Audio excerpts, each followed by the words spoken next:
Y abrimos nuestras Biblias entonces en la parte que ya hemos leído juntos. Hechos capítulo 2, los versículos 1 al 21. En la parte desde que vamos a predicar la palabra de Dios esta mañana. Y vamos a hablar sobre el derramamiento del Espíritu Santo sobre los apóstoles. El derramamiento del Espíritu Santo sobre los apóstoles. Queridos hermanos, hoy en día hay mucha confusión, no solo en el mundo, también en iglesias. Y eso también es un señal que vivimos en los últimos tiempos. Mucha confusión hay en iglesias.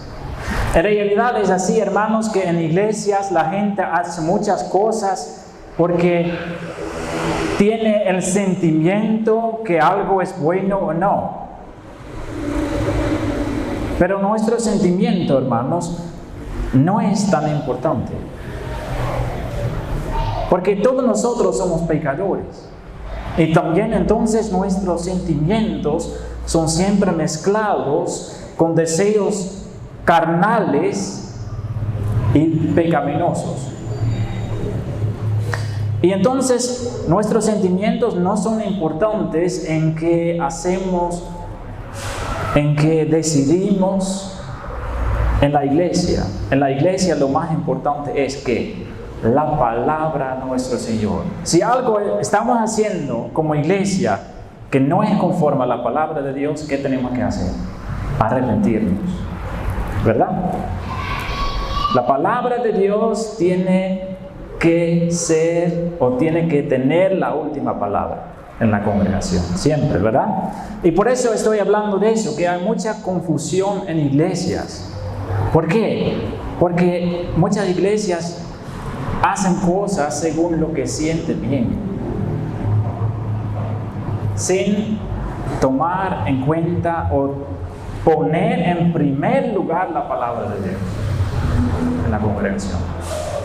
Y eso entonces vamos a pensar en algunas de esas cosas también cuando vamos a estudiar la parte de la palabra de Dios en esta mañana. El derramamiento del Espíritu Santo. Derramamiento del Espíritu Santo. Hermanos, la semana pasada hemos pensado un rato en la ascensión de Cristo. Después la resurrección de Cristo. Cristo quedó ¿cuántos días en la tierra? 40 días. ¿Sí? Después la resurrección, Cristo quedó 40 días en la tierra. Y después de eso, Él subió a su Padre. Un día muy glorioso.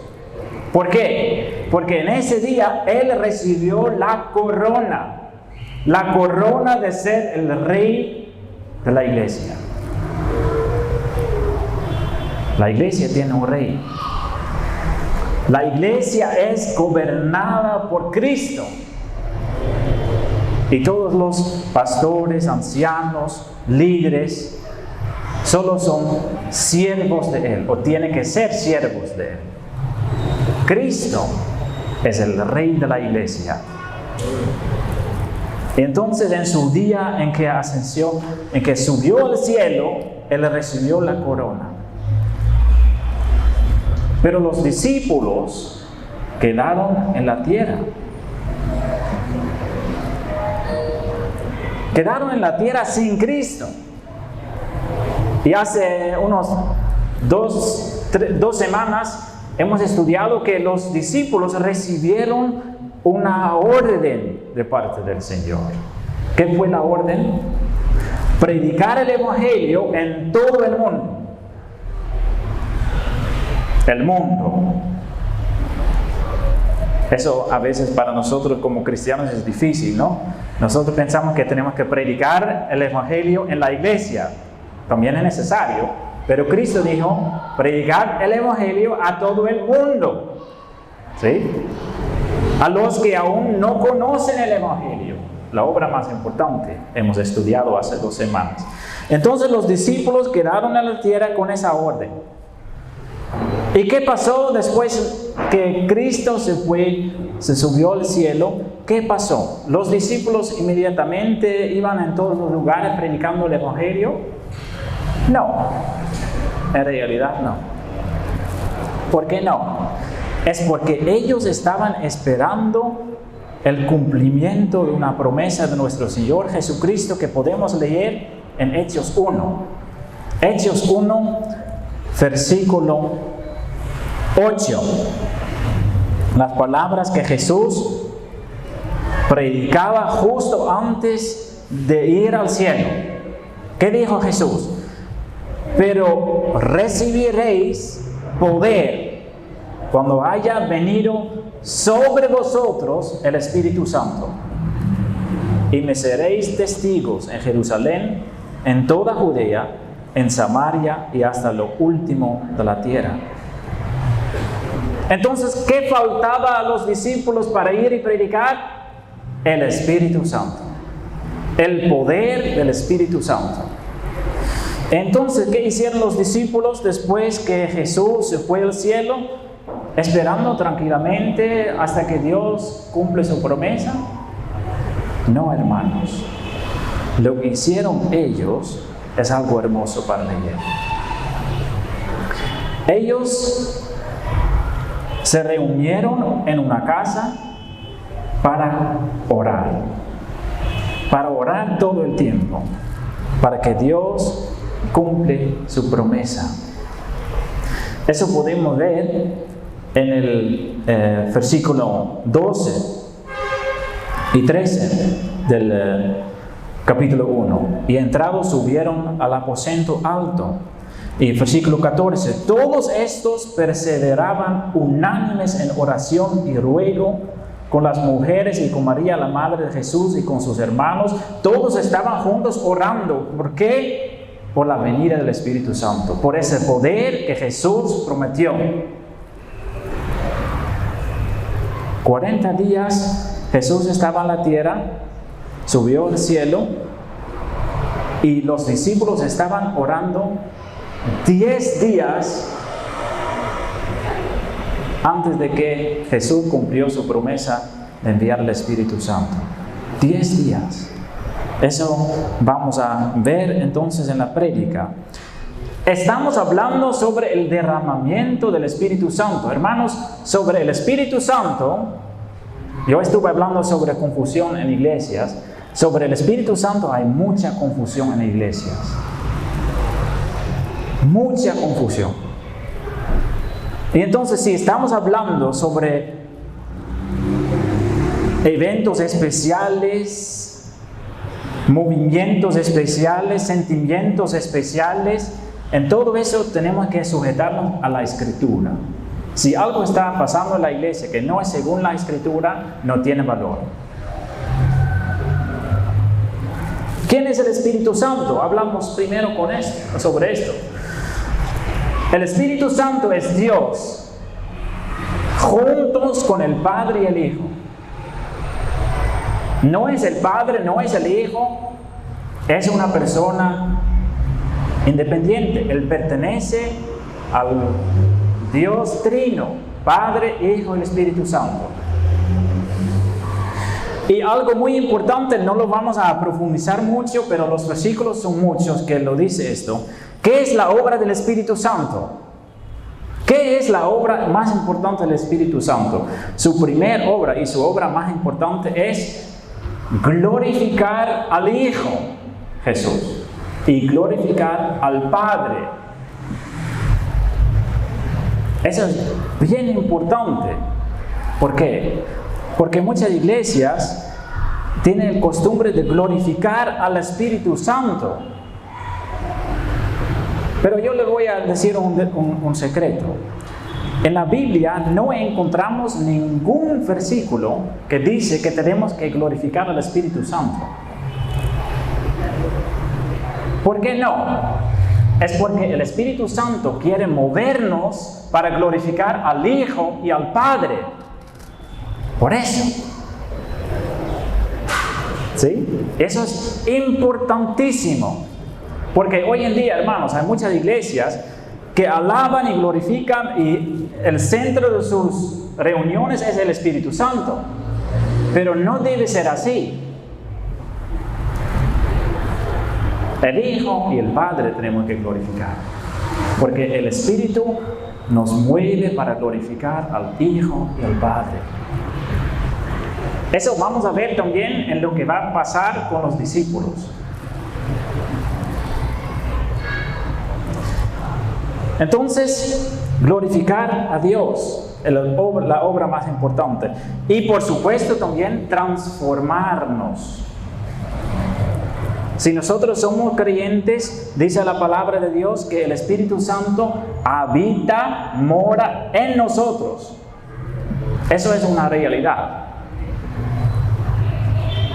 Hay que pensar en eso en un momento, hermanos. Si nosotros pertenecemos al Señor, significa que el Espíritu Santo está adentro aquí. Es algo hermoso, ¿no? Algo muy hermoso. Obrando, transformando a nosotros conforme a la voluntad de Dios. ¿Qué usa el Espíritu Santo para eso? Primeramente la palabra de Dios.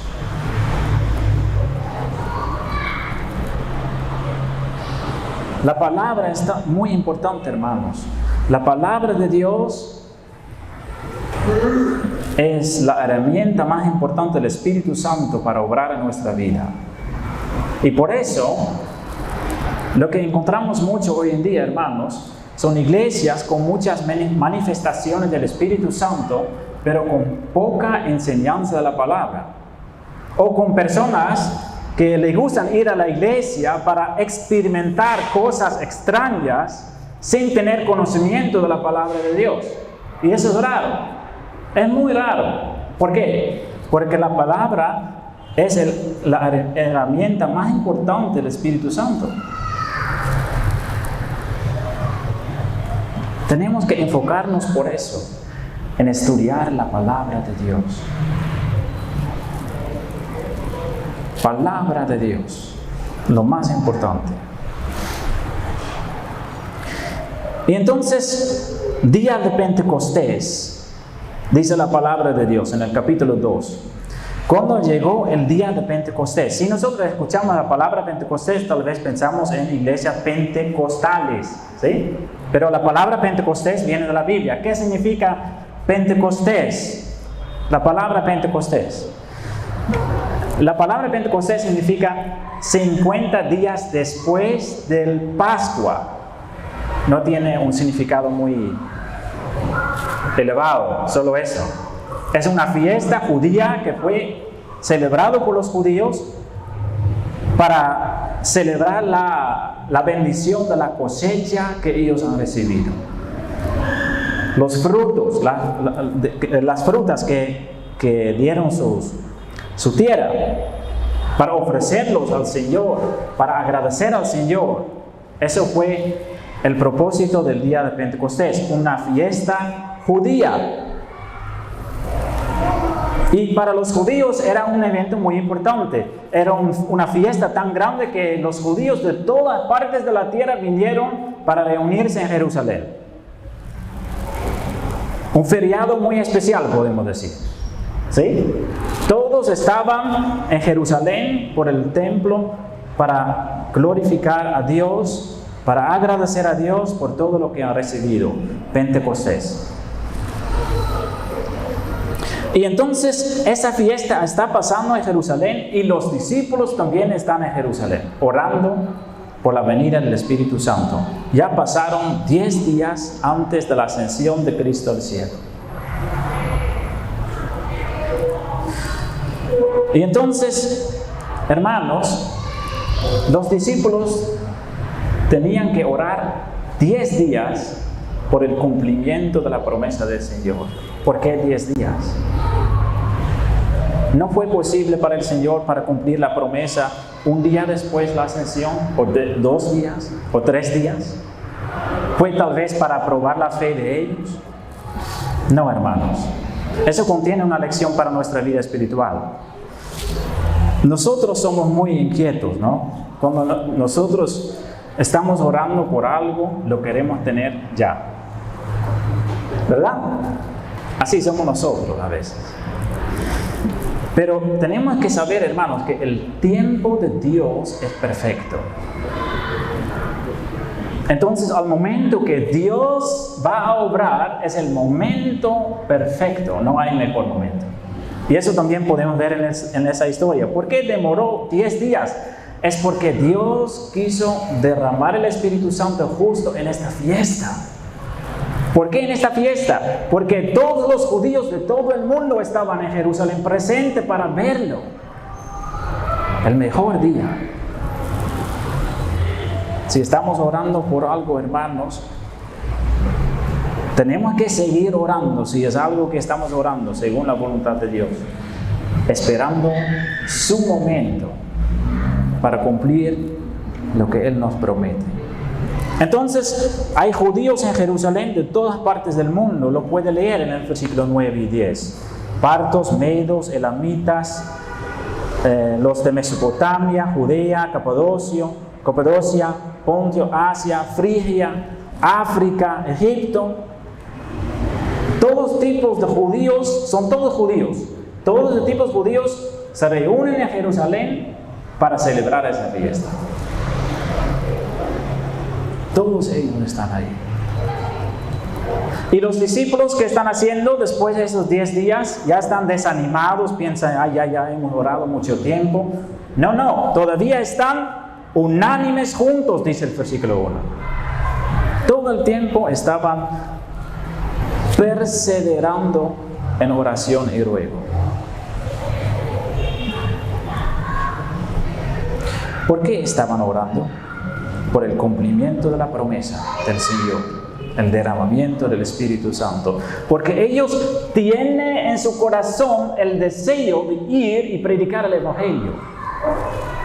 Ellos ya saben suficientemente que solo en Cristo pueden encontrar la salvación.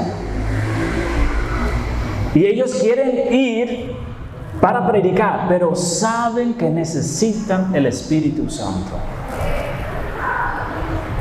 Solo el coraje, solo el deseo no es suficiente. El Espíritu Santo necesitamos. Hermanos, esto también es una lección importante para nosotros. Cuando vamos a evangelizar, cuando vamos a predicar el Evangelio, tenemos que saber que si depende de nosotros, no lleva a ningún resultado.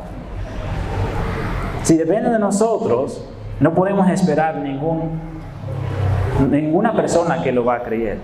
Por eso necesitamos el poder del Espíritu Santo y tenemos que rogar y orar por el poder del Espíritu Santo para salir a predicar. Entonces, cuando estamos hablando con alguien y estamos compartiendo el Evangelio, tenemos que orar. Dios, envíame tu Espíritu para hacer mis palabras tan poderosas que pueden entrar en el corazón de esa persona para cambiarlo. El Espíritu Santo, el poder del Espíritu Santo. Y entonces, precisamente en este día de la fiesta va a pasar algo hermoso y algo muy especial. Todas estas personas de diferentes países y de diferentes culturas y de diferentes idiomas escucharán el mensaje de Dios al mismo tiempo. ¿Qué va a suceder? Leemos el versículo 2 y 3. Y de repente vino del cielo un estruendo como de un viento recio que soplaba, el cual llenó toda la casa donde estaban sentados. Y se les aparecieron lenguas repartidas como de fuego, asentándose sobre cada uno de ellos. Entonces lo que está pasando, hermanos, es algo muy extraño, muy especial. ¿Sí? Las personas escuchan un ruido como de un viento fuerte. Solo escuchan, no sienten el viento. Solo lo escuchan, ¿sí? Y al mismo tiempo aparecen cosas como fuego sobre los discípulos. Tenemos que poner mucha atención en esas palabras, hermanos. No es fuego. no es un viento, es como fuego, es como el sonido de un viento, dice Lucas, el escritor de este libro. Entonces, él no tiene palabras para describir exactamente lo que está pasando, pero si hay que comparar con algo terrenal, es como fuego, más o menos. Es como un viento, ¿sí? Eso está diciendo Lucas en estos versículos. Escuchan un viento, como un viento, un sonido como un viento, ¿sí? Y ahora entonces está el Espíritu Santo, ¿verdad? Mira esas cosas extrañas que están pasando. Ya está el Espíritu Santo, está en los signos, está en el fuego, está en el viento. No, eso no es el Espíritu Santo. Eso no es el Espíritu Santo. Mira lo que dice la palabra. En los signos no hay el Espíritu Santo. En el versículo 4 llega el Espíritu Santo. En el versículo 4 lo dice: y fueron todos llenos del Espíritu Santo. Entonces, primero hay los signos y ahí viene el Espíritu Santo.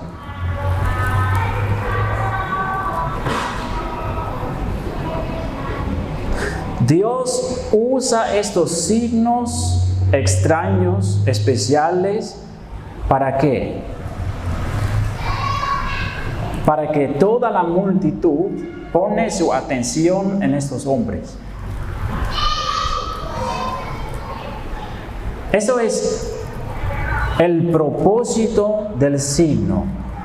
Hermanos, eso es importante lo que estoy diciendo. ¿Por qué? Porque todo lo que hace Dios tiene un propósito. Dios no hace cosas en vanas. Dios no hace cosas que no tienen sentido. Todo lo que usa Dios tiene un propósito. ¿Cuántas veces leemos en la Escritura de estos señales? De este viento y de las lenguas. De ese viento y del fuego. ¿Cuántas veces? Solo una vez. Con el propósito que toda la multitud va a poner su enfoque en los discípulos. ¿Para qué? ¿Para que ellos van a hacer cosas extrañas? ¿Van a caer al piso o algo así? No. ¿Qué van a hacer ellos? Hablar la palabra de Dios. ¿En qué idioma? ¿En lenguas que nadie entiende? No. En lenguas que todos van a entender. Eso está pasando. Mira lo que dice. Y hecho de este estruendo, hecho de este estruendo, se juntó la multitud. Entonces, toda la multitud que está celebrando esta fiesta especial va a ese lugar donde están los discípulos y van a ver qué está pasando ahí. ¿Sí? ¿Y qué dice el versículo 6? Porque cada uno les oía hablar en su propia lengua. Eso es algo hermoso, ¿no? Cada uno les oía hablar en su propia lengua. Entonces, los discípulos, los apóstoles, hablan en lenguas conocidas. Lenguas que nunca aprendieron. Y todos los extranjeros que están celebrando esa fiesta están reunidos acerca del templo y les oían hablar en su propia lengua. Cuando Dios hace algo, siempre tiene un propósito. Cuando Dios da lengua a estos discípulos, no es para que la gente van a pensar: ay, ya qué extraños son esas personas, ellos hablan en cosas que nadie entiende. No, Dios les da el don de hablar en una lengua que todos entienden. ¿Por qué? Porque había mucha gente que no hablaba griega, la idioma común en ese tiempo. Todo lo que Dios hace tiene un propósito. Yo conozco el costumbre, hermanos, de muchas iglesias que hablan en lenguas, cosas que nadie entiende. Está un pastor al frente y hay personas que piensan, ay, ya viene el Espíritu, mira, él está hablando cosas que nadie entiende. Eso no encontramos en la palabra, en ninguna parte. No hay. Lo que encontramos en la palabra es que Dios puede hablar a nosotros a través de un predicador, mientras el predicador nunca aprendió ese idioma. Yo tengo 2 ejemplos que Dios hoy en día también lo hace. Primero es un obrero que obra en Ámsterdam, en mi país. Ámsterdam, hermanos, es muy conocido. Tiene fama, mala fama, ¿sí? Mucha gente lo conoce por la prostitución que hay ahí, mucho. Ámsterdam. Pero gracias a Dios también hay obreros que trabajan ahí para hablar el evangelio a, por ejemplo, prostitutas. Y hay muchas prostitutas que vienen de América Latina, de Ecuador, Colombia, que trabajan ahí. Y lo que es muy hermoso, que escuché un testimonio de él, que él estaba visitando a esas mujeres para compartir el evangelio, y una de esas mujeres pidió para hacer una oración. Pero esas mujeres no hablaban holandés. No hablaban holandés. No hablaban inglés, nada, solo español. Pero ese obrero no hablaba español. Entonces él empezó a orar con ellos y el traductor paró. ¿Por qué? Porque él estaba hablando español fluido, sin aprenderlo. Si usted quiere saber lo que es hablar en lengua, esto es hablar en lengua. Bíblicamente, porque Pablo lo dice, esa parte también hemos leído. Cuando alguien va a hablar un idioma extraño, hay que estar un traductor que lo traduce. ¿Por qué? Porque es un idioma entendible. ¿Sí? Entonces ese don todavía hay, pero Dios con todo tiene un propósito. ¿Sí? Entonces Dios sí usa lengua, pero no es esa lengua que tiene como costumbre muchas iglesias para hablar así.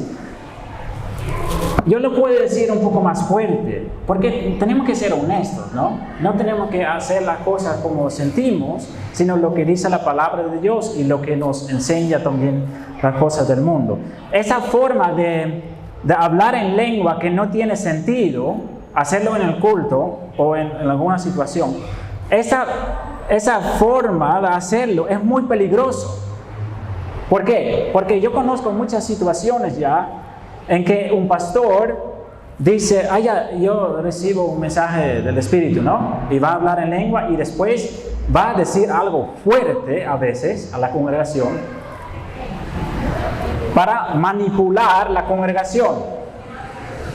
¿Y qué va a pensar la congregación? Eso no es el pastor, es Dios mismo que está hablando a nosotros. Entonces tiene mucho poder. Peligrosísimo. Manipulación es eso. Dios nos ha dado la palabra. Y la palabra es clara. No necesitamos esos tipos de manipulación para hacer. ¿Sí? Y otra cosa es que esa forma de hablar en algo que nadie entiende, también encontramos en otras religiones. El budismo tiene esa forma también. El hinduismo tiene esa forma también. El islam tiene esa forma también. Y entonces hay que tener mucho cuidado con esto. Yo creo personalmente que es más manipulación psicológica que algo espiritual. Porque yo no lo encuentro en la Escritura de esa forma, que practican muchas iglesias pentecostales. Ahora, la gente está maravillados, dice el versículo 7. La gente dice, y hay que poner atención, ¿no? Porque la gente no dice, mira ese fuego, o escucha ese viento. No. Ellos dicen en el versículo 7, estaban atónitos y maravillados diciendo, mirad, ¿no son galileos todos esos que hablan. Entonces ellos están maravillados por lo que están diciendo, ¿sí? Maravillados por el mensaje que están compartiendo en su propio idioma. Esto es lo que es especial para la gente, ¿sí? Estaban atónitos, ¿sí? Todos escuchan la palabra de Dios en su propio idioma. Galileos. Galilea era una provincia menospreciada en Israel. Pescadores no eran personas importantes en la sociedad. Pero Dios usa personas sencillas para llevar su evangelio a través de ellos. Y eso es algo que puede ser un consuelo para cada uno de nosotros. Tal vez puede ser que usted piensa, ya, yo soy miembro de la iglesia, pero no tengo muchos dones. Hermanos, no es tan importante. ¿Por qué no? Es porque el Espíritu Santo puede usar a galileos, gente muy sencillo, que nunca estudiaba, que no estaban en una universidad muy importante. Pero por el Espíritu Santo, Dios puede obrar y hacer cosas maravillosas. Y eso es un consuelo para cada uno de nosotros. Dios puede usar a cada uno de nosotros. No hay ninguna excepción. A cada uno de nosotros. Entonces tenemos que entregarnos a Él para su servicio. No hay mejor cosa que servir a Dios, hermanos. No hay mejor cosa. Entonces, hermanos, el Espíritu Santo derramado sobre estos hombres. Y ahora empecé con esto, ¿no? ¿Qué hace el Espíritu Santo? Bueno, habita en el creyente, transformando nuestra vida, ¿sí? Pero ¿qué es su propósito? ¿Qué es el propósito del Espíritu Santo? ¿Que todos nosotros vamos a alabar al Espíritu Santo? No. El propósito de su vida es glorificar a Cristo, glorificar al Padre. Y para que nosotros vamos a glorificar a Cristo y que vamos a glorificar al Padre, ese es el propósito bíblico del Espíritu Santo. Y entonces, hermanos, eso también leemos en esa parte, versículo 11. Y con eso terminamos. El versículo 11 lo dice: todos estos hombres de todos diferentes países, ¿qué dice? Les oímos hablar en nuestras lenguas, ¿ya? Pero ¿qué dice más? Las maravillas de Dios, las maravillas de Dios. ¿Qué está haciendo el Espíritu Santo en esa parte? Glorificando a Dios. No dice, escuchamos las maravillas del Espíritu Santo, las maravillas de Dios. ¿Sí? Entonces, así obra el Espíritu Santo. No solo en ese tiempo, también en nuestro tiempo. Tenemos que ser bíblicos. Muy importante, glorificar a Cristo. Y para que todos nosotros glorifiquemos a Cristo. Esto es el propósito. Y así fue derramado el Espíritu Santo. Y Pedro después de esto va a predicar. Hemos leído una pequeña parte de la prédica de Pedro, que es larga. Y muchas personas de esa multitud que estaban escuchando el mensaje, de esas personas de todas las culturas y lenguas, se convirtieron. Eso también es una obra muy importante en que podemos ver que el Espíritu Santo está obrando. La conversión de la persona. Para entrar en nuestra vida y para cambiarnos, este es el propósito. Conversión. 3,000 personas en un solo día. Hoy Dios no trabaja así, ¿o sí? Servimos al mismo Dios, hermanos. El problema es nuestra fe. Si nosotros salimos a evangelizar, Dios no puede hacer lo mismo, convertir a 3,000 personas a través de nosotros. Solo 12 hombres eran. 3,000 personas, un solo día. Lo que necesitamos es el Espíritu Santo, que nos llegue con fuego para predicar así el Evangelio, para hacer una bendición por nuestra ciudad, hermanos. Porque nuestra obra principal es llevar el Evangelio al mundo, ¿verdad? Y entonces, hermanos, seguimos orando para que el Espíritu Santo sea derramado también sobre nosotros, para la honra y la gloria de Dios. ¿Es la gloria de Dios lo más importante para nosotros, hermanos? La gloria de Dios debe ser todo para nosotros. Amén. Amén.